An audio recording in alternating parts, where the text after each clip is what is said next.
पाकिस्तानचा लष्कर प्रमुख भारताला घाबरलेला आहे। असीम मुनीर भीतीने लपून बसल्याची चर्चा आहे। पहलगाम हल्ल्याच्या कटामध्ये असीम मुनीरचं नाव पुढे येत आहे। पाकिस्तानी लोकही मुनीरच्या विरोधात गेलेत।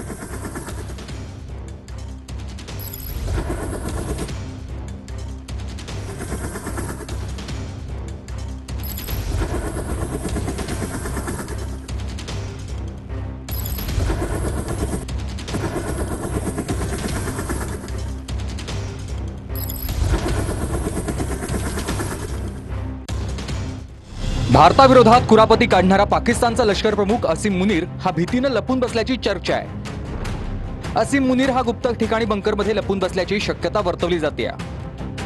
पहलगाम हल्ल्याच्या कटात असीम मुनीरचं नाव पुढे येत आहे। पाकिस्तानातले लोकच मुनीरच्या विरोधात आक्रमक झाले। इथे भारतानेही आक्रमक पवित्रा घेत कारवाईची तयारी सुरू केली आहे।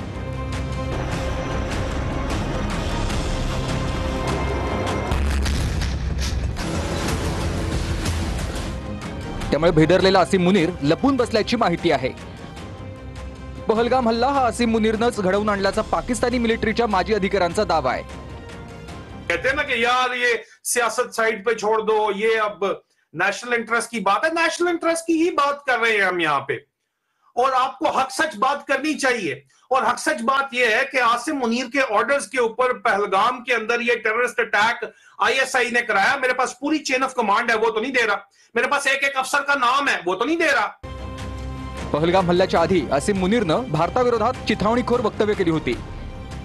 पाकिस्तानच्या आयएसआयएसला आदेश देत मुनीरच भारतात दहशतवादी हल्ले घडवतो असं आता पाकिस्तानचेच माजी अधिकारी म्हणतात। मुनीर सोबतच पाकिस्तानातले राजकीय नेतेही भारताच्या संभाव्य कारवाईला घाबरले।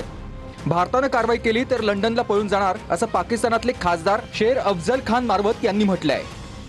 और बतौर पाकिस्तानी अगर जंग बढ़ जाती है तो बंदूक लेकर बॉर्डर पर जाएंगे? नहीं, अगर जंग बढ़ जाती है तो मैं इंग्लैंड चला जाऊंगा। मरवत साहब, आप नहीं समझते कि इन हालात में मोदी साहब को थोड़ा सा बैकग्राउंड में जाना पड़ेगा या थोड़ा सा पीछे हटना पड़ेगा? इन हालात में आप नहीं समझते कि मोदी को थोड़ा सा पीछे जाना चाहिए ताकि हालात नॉर्मल हो? मोदी मेरे खाला का बेटा है जो